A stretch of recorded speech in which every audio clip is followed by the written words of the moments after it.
ಅನ್ನದಾತ ಸುಖೀಭವ ಕಾರ್ಯಕ್ರಮದ ಸಮಸ್ತ ವೀಕ್ಷಕರಿಗೆ ಈ ವಾರದ ರೆಟ್ರೋ ಟು ಮೆಟ್ರೋ ಕಾರ್ಯಕ್ರಮಕ್ಕೆ ಸ್ವಾಗತ ಸುಸ್ವಾಗತ. ಇದು ಜರ್ನಿ ಆಫ್ ಕನ್ನಡ ಸಿನಿಮಾ.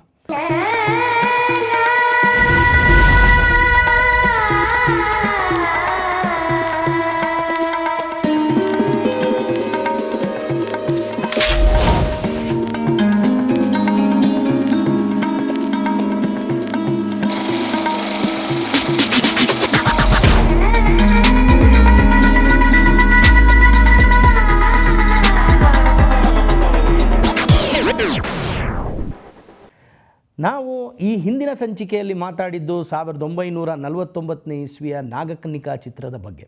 ಆದರೆ ಅದರದ್ದು ಒಂದು ಫ್ಯಾಕ್ಟ್ ಹೇಳೋದು ನಾನು ಮರೆತುಬಿಟ್ಟಿದ್ದೆ. ಏನು ಅಂದರೆ, ನಾಗಕನ್ನಿಕಾ ಚಿತ್ರದಲ್ಲಿ ಏನು ಮಾಡಿದರು ಅಂದರೆ, ಈ ನಾಗಕನ್ನಿಕೆಯ ಪಾತ್ರ ಮಾಡಿದಂಥವ್ರದ್ದು ಕೆಲವು ದೃಶ್ಯಗಳು, ಅಂದರೆ ಅವರು ಜಲಕ್ರೀಡೆ ಆಡುವಂಥ ದೃಶ್ಯಗಳಿರ್ಬೋದು, ಅಥವಾ ಅವರು ಒಂಥರ ಹೆಣ್ಣು ಮಕ್ಕಳ ಮೈಮಾಟವನ್ನು ತೋರಿಸುವಂಥ ದೃಶ್ಯಗಳನ್ನ ತೋರಿಸಿದ್ರು.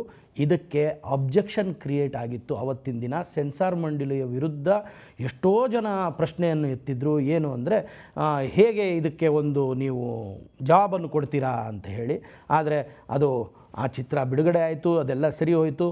ಅಂದರೆ ನಾನು ಏನು ಹೇಳಕ್ಕೆ ಬಂದೆ ಅಂದರೆ, ಮೊಟ್ಟ ಮೊದಲ ಚಿತ್ರ, ಗ್ಲ್ಯಾಮರನ್ನು ಪ್ರದರ್ಶಿಸಿದ ಚಿತ್ರ ನಾಗಕನ್ನಿಕಾ ಅನ್ನೋ ಚಿತ್ರ.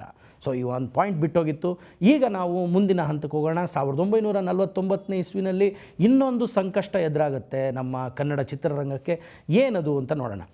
1949ರಲ್ಲಿ ಏನಾಗುತ್ತೆ, ತಿರ್ಗಾ ಒಂದು ಕೇಂದ್ರ ಸರ್ಕಾರದ ಕೆಂಗಣ್ಣಿಗೆ ನಮ್ಮ ದಕ್ಷಿಣ ಭಾರತದ ಚಿತ್ರೋದ್ಯಮ ಗುರಿಯಾಗುತ್ತೆ ಅಂತ ಹೇಳ್ತಾರೆ. ಹೇಗೆ ಅಂತಂದರೆ, ಆಗ ಕಚ್ಚಾ ಫಿಲಮ್ಸ್ನ ಏನು ಇದು ಕೊಡಬೇಕು ಅಂತ ಬರುತ್ತೆ, ಆ ಕಚ್ಚಾ ಫಿಲಮ್ಸ್ನ 1942ನೇ ಇಸ್ವಿಲಿ ಕೂಡ ಇದೊಂದು ಇಶ್ಯೂ ಆಗಿರುತ್ತೆ. ಏನು ಅಂದರೆ, ಕಚ್ಚಾ ಫಿಲಮ್ಸ್ನ ಕೊಡೋಕ್ಕಾಗಲ್ಲ, ಯಾಕೆಂದರೆ ವಿಶ್ವ ಯುದ್ಧ ನಡೀತಾ ಇದೆ, ಮಹಾಯುದ್ಧ ನಡೀತಾ ಇದೆ, ಆದ್ದರಿಂದ ಕಚ್ಚಾ ಫಿಲಮ್ಸ್ನ ಕೊಡೋಕ್ಕಾಗಲ್ಲ. ಆವಾಗ ನಾನು ಅದರಲ್ಲಿ ಸುಮಾರು ಸಂಚಿಕೆಗಳಲ್ಲಿ ಹೇಳಿದೆ. ಅದು ಏನು ಅಂದರೆ, ಆ ಟೈಮಲ್ಲಿ ಅಂದರೆ 42 ಮತ್ತು 45ರ ನಡುವಿನ ಇಸ್ವಿನಲ್ಲಿ ನಡೆಯುವಂಥ ಸನ್ನಿವೇಶಗಳ ಬಗ್ಗೆ ಎಕ್ಸ್ಪ್ಲೈನ್ ಮಾಡ್ಬೇಕಾದ್ರೆ ಹೇಳಿದೆ. ಏನು ಅಂದರೆ, ಹೇಗೆ ನಮ್ಮವರು ಕ್ಯೂ ಅಲ್ಲಿ ನಿಂತ್ಕೊಳ್ತಾ ಇದ್ದರು, ನಮ್ಮ ಗುಬ್ಬಿ ಹಂಪಣ್ಣ ವೀರಣ್ಣನವರು ಹೇಗೆ ಚಾಲೆಂಜ್ ಆಗಿ ತೊಗೊಂಡು ಕಚ್ಚಾ ಸಿನಿಮಾನ ತೊಗೊಂಬರ್ತಿದ್ರು ಅನ್ನೋದ್ರ ಬಗ್ಗೆ ಎಲ್ಲ ಹೇಳಿದ್ದೆ. ಇದೇ ಸಂಕಷ್ಟ ನಮ್ಮ ಭಾರತಕ್ಕೆ ಸ್ವಾತಂತ್ರ್ಯ ಬಂದ ಮೇಲೂ ಕೂಡ ಈ ಒಂದು ಸಂಕಷ್ಟ ಬರ್ತದೆ. ಏನು ಅಂದರೆ, ಕೇಂದ್ರ ಸರ್ಕಾರ ಏನು ಮಾಡುತ್ತೆ, ಒಂದು ನಿಯಮವನ್ನು ಹೇರುತ್ತೆ. ಯಾರ ಮೇಲೆ? ದಕ್ಷಿಣ ಭಾರತದ ಚಿತ್ರೋದ್ಯಮದ ಮೇಲೆ ಒಂದು ನಿಯಮವನ್ನು ಹೇರುತ್ತೆ. ಏನು ಅಂದರೆ, ತಮಿಳು, ತೆಲುಗು, ಕನ್ನಡ, ಮಲಯಾಳಂ ಚಿತ್ರಗಳ ಮೇಲೆ. ಏನು ಅಂದರೆ, ನಿಮಗೆ ಒಂದು ಚಿತ್ರವನ್ನು ಮಾಡೋಕ್ಕೆ ನಾವು ಸರಿಸುಮಾರು ಬರೀ 11,500 ಅಡಿಗಳಷ್ಟರಲ್ಲೇ ಇರಬೇಕು ಆ ಒಂದು ಚಿತ್ರ, ಅದಕ್ಕಿಂತ ಅದು ಮೀರಬಾರ್ದು. ಬಟ್ ಅವತ್ತಿನ ಕಾಲಕ್ಕೆ 1949 ಅಂದರೆ 31ರಿಂದ 49 ತನಕ ಏನಾಗ್ಬಿಟ್ಟಿರುತ್ತೆ ಅಂದರೆ, ಈ ದಕ್ಷಿಣ ಭಾರತದ ಕನ್ನಡ ಚಿತ್ರಗಳು, ಅಂದರೆ ದಕ್ಷಿಣ ಭಾರತದ ಎಲ್ಲ ಭಾಷೆಯ ಚಿತ್ರಗಳು 17,000 ಅಡಿಗಳಷ್ಟು ರೀಲನ್ನು ಪಡ್ಕೊಂಡಿರ್ತವೆ. ಅಂದರೆ ಬೇಕಾಗಿರ್ತವೆ, ಅದಕ್ಕೆ 17,000 ಅಡಿಯಷ್ಟು ರೀಲ್ ಬೇಕಾಗಿರುತ್ತೆ. ಆಮೇಲೆ ಇದರಲ್ಲಿ ಏನಾಗುತ್ತೆ ಅಂತಂದರೆ, ಜನ ಯೂಸ್ ಟು ಇಟ್ ಆಗೋಗಿದ್ದಾರೆ. ಇಷ್ಟು ಲೆಂತ್ ಸಿನಿಮಾನ ನೋಡಿ ಯೂಸ್ ಟು ಇಟ್ ಆಗಿದ್ದಾರೆ. ಸೊ ನಾವೇನಾದರೂ ಅದನ್ನ ಕಡಿತಗೊಳಿಸಿದ್ರೆ, 11,500 ಅಡಿಗೆ ನಾವು ತೊಗೊಂಬಂದರೆ 32% ಆಫ್ ದ ಫಿಲಮ್, ಅಂದರೆ 32% ಸಿನಿಮಾ ಕಮ್ಮಿ ಆಗುತ್ತೆ. ಸೊ ಎಲ್ಲಿ ಕಮ್ಮಿ ಮಾಡೋದು? ಬಿಗಿನಿಂಗಲ್ಲಿ ಕಮ್ಮಿ ಮಾಡೋದಾ, ಬಾಡಿ ಆಫ್ ದ ಸಿನಿಮಾಲ್ಲಿ ಕಮ್ಮಿ ಮಾಡೋದಾ, ಕ್ಲೈಮ್ಯಾಕ್ಸಲ್ಲಿ ಕಮ್ಮಿ ಮಾಡೋದಾ, ಎಲ್ಲಿ ಕಮ್ಮಿ ಮಾಡೋದು? ತುಂಬ ಒಂದು ದೊಡ್ಡ ಕನ್ಫ್ಯೂಷನ್ ಕ್ರಿಯೇಟ್ ಆಗುತ್ತೆ ಮೇಕರ್ಸ್ಗೆ. ಏನು ಅಂದರೆ, ಇಟ್ಸ್ 32% ಆಫ್ ದ ಸಿನಿಮಾ ಅಂತಂದರೆ ಆಲ್ಮೋಸ್ಟ್ ನಿಯರಿಂಗ್ ಟು ಅರ್ಧಕ್ಕರ್ಧ ಸಿನಿಮಾ ಕಟ್ಟಾದಂಗೆ. ಅಂದರೆ ಇನ್ನೇನೊಂದು ಸ್ವಲ್ಪ 18% ಹೋದರೆ 50% ಆಫ್ ದ ಸಿನಿಮಾನೇ ಕಟ್ಟಾದಂಗೆ ಅಲ್ವಾ? ಸೊ ಭಾರಿ ಕಷ್ಟ ಆಗುತ್ತೆ. ಯಾಕೆಂದರೆ ಅವತ್ತಿನ ದಿನ ನಡೀತಿದ್ದಂಥ ಸಬ್ಜೆಕ್ಟು ಸಾಮಾಜಿಕ ಅಲ್ಲ, ಸಾಮಾಜಿಕ ಕೆಲವೇ. ಅಂದರೆ ಸಾಮಾಜಿಕ ಚಿತ್ರ ಬಂದಿದ್ದು ಅದಕ್ಕಿಂತ ಮುಂಚೆ ಭಾರತೀಯ ಅನ್ನೋ ಒಂದು ಚಿತ್ರ ಬಿಟ್ಟರೆ ಬೇರೆ ಎಲ್ಲ ಪೌರಾಣಿಕ, ಜನಪದ ಮತ್ತು ನಮ್ಮ ಹಿಸ್ಟ್ರಿಗೆ ಸಂಬಂಧಪಟ್ಟಿರುವಂಥದ್ದು, ನಮ್ಮ ಮೈಥಾಲಜಿಗೆ ಸಂಬಂಧಪಟ್ಟಿರುವಂಥದ್ದು ಇಂಥದ್ದೇ ಚಿತ್ರ ಆಗಿರೋದ್ರಿಂದ 11,500 ಅಡಿನಲ್ಲಿ ಈ ಚಿತ್ರಗಳನ್ನ ತರೋಕ್ಕಾಗಲ್ಲ. ಕ್ರಿಯೇಟಿವ್ ಲಿಬರ್ಟಿ ಏನಿದೆ ಅದ್ರ ಮೇಲೆ ಇದರ ಪರಿಣಾಮ ಬೀರುತ್ತೆ. ತುಂಬ ಕಷ್ಟ ಆಗುತ್ತೆ. ಯಾಕೆಂದರೆ ಯಾವುದೇ ಒಂದು ಕಥಾವಸ್ತು ಹೇಳಬೇಕು ಅಂದರೆ ಮೈಥಾಲಜಿಕಲ್ ಆಗಿರ್ಬೋದು ಅಥವಾ ಜನಪದ ಆಗಿರ್ಬೋದು, ಅದು ಬಿಗಿನಿಂಗಿಂದ ಹೇಳ್ಕೊಂಬಂದು ಫುಲ್ ಕ್ಲೈಮ್ಯಾಕ್ಸ್ ತನಕ ತೊಗೊಂಬರ್ಬೇಕಾಗುತ್ತೆ. ಸೊ ಜನಕ್ಕೆ ಅರ್ಥ ಆಗೋದು, ಮತ್ತು ಇನ್ನೊಂದು ಜನ ಕೂತ್ಕೊಂಡು ಇಷ್ಟು ಕಾಲಗಳ ಕಾಲ ಸಿನಿಮಾನ ನೋಡೋದನ್ನ ಅಭ್ಯಾಸ ಮಾಡ್ಕೊಂಡಿರೋದ್ರಿಂದ ಆ ಅಭ್ಯಾಸನ ತಪ್ಸೋಕ್ಕಾಗಲ್ಲ ಅನ್ನೋದು ಒಂದು ಕೂಗು ಎದ್ದೊಳುತ್ತೆ ದಕ್ಷಿಣ ಭಾರತ ಕಡೆಯಿಂದ.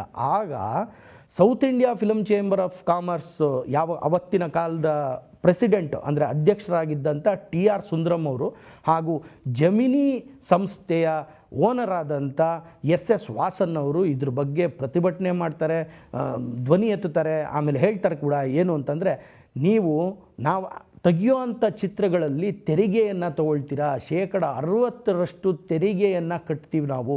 ಆ ತೆರಿಗೆಯನ್ನು ಕಟ್ಟಬೇಕು ಅಂತಂದರೆ ನಮ್ಮ ಲೆಂತ್ ಆಫ್ ದ ಮೂವಿ 17,000ಕ್ಕಿಂತ ಹೆಚ್ಚಿರಲೇಬೇಕಾಗ್ತದೆ. ಇಲ್ಲ ಅಂದರೆ ಜನ ಸಿನಿಮಾ ನೋಡೋಕ್ಕೆ ಬರೋದಿಲ್ಲ, ಸಿನಿಮಾ ನೋಡೋಕ್ಕೆ ಬರಲ್ಲ ಅಂದರೆ ಕಲೆಕ್ಷನ್ ಆಗೋದಿಲ್ಲ, ಕಲೆಕ್ಷನ್ ಆಗಿಲ್ಲ ಅಂದರೆ ತೆರಿಗೆ ಕಟ್ಟೋಕ್ಕೆ ಸಾಧ್ಯವಾಗಲ್ಲ ಅಂತ ಭಾರತ ಸರ್ಕಾರಕ್ಕೆ ಮನವಿ ಮಾಡ್ತಾರೆ.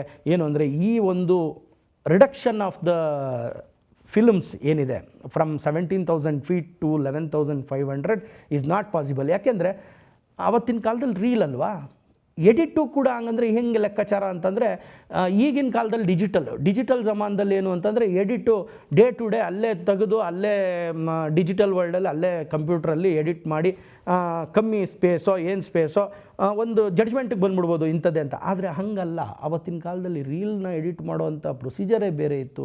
ಸೊ ಫಸ್ಟ್ ಆಫ್ ಆಲ್ ಹೆಂಗೆ ಎಡಿಟ್ ಮಾಡ್ಕೊಂಡ್ಬಿಡ್ತಾರೆ, ಇಲ್ಲೇ ಬ್ರೈನಲ್ಲೇ ಎಡಿಟ್ ಮಾಡಿ ಸಿನಿಮಾ ತೆಗೆಯುವಂಥ ಸಾಧ್ಯತೆಗಳಿರಲಿಲ್ಲ. ಯಾಕೆಂದರೆ ಕತೆಗಳನ್ನ ಸಂಪೂರ್ಣವಾಗಿ ತೆಗಿಬೇಕಾಗಿತ್ತು. ಆದ್ದರಿಂದ ಇದನ್ನು ಇವರಿಬ್ಬರೂ ಸಹ ಸೇರಿ ಅಂದರೆ TR ಸುಂದರಂ ಮತ್ತು ನಮ್ಮ SS ವಾಸನ್ ಅವರು ಪ್ರತಿಭಟನೆ ಮಾಡಿ ನಮಗೆ ಇಂತಿಷ್ಟೇ ರೀಲು ಕೊಡಬೇಕಾಗ್ತದೆ ಅಂತಾರೆ. ಈ ಒಂದು ವಿಷಯವನ್ನು ಅವತ್ತಿನ ಚಿತ್ರಗುಪ್ತ ಎಂಬ ಒಂದು ಪತ್ರಿಕೆಯಲ್ಲಿ ನಮಗಿಷ್ಟು ವಿಷಯನ ಪ್ರಸ್ತಾಪ ಮಾಡಿರ್ತಾರೆ. ಅದನ್ನೇ ನಾನು ಇವತ್ತು ನಿಮಗೆ ಹೇಳಿದ್ದು. ಇದು 1949 ಡಿಸೆಂಬರ್ 2ರಂದು ಪ್ರಕಟಣೆಗೊಳ್ಳುತ್ತೆ ಚಿತ್ರಗುಪ್ತ ಎಂಬ ಒಂದು ಪತ್ರಿಕೆಯಲ್ಲಿ. ನಾವು ಮುಂದಿನ ಸಂಚಿಕೆಯಲ್ಲಿ ನಿಮ್ಮ ಜೊತೆ ಏನು ಮಾತಾಡೋಕೆ ಹೊರಟಿದ್ದೀವಿ ಅಂದರೆ 1950ನೇ ಇಸ್ವಿನಲ್ಲಿ ಒಂದೇ ಒಂದು ಚಿತ್ರ ಬಿಡುಗಡೆ ಕಾಣುತ್ತೆ. ಆ ಚಿತ್ರದ ಹೆಸರು ಕಲಾವಿದ. ಅದ್ರ ಬಗ್ಗೆ ಮಾತಾಡ್ತೀನಿ ಮುಂದಿನ ಸಂಚಿಕೆಯಲ್ಲಿ. ಅಲ್ಲಿ ತನಕ ನಮಸ್ಕಾರ.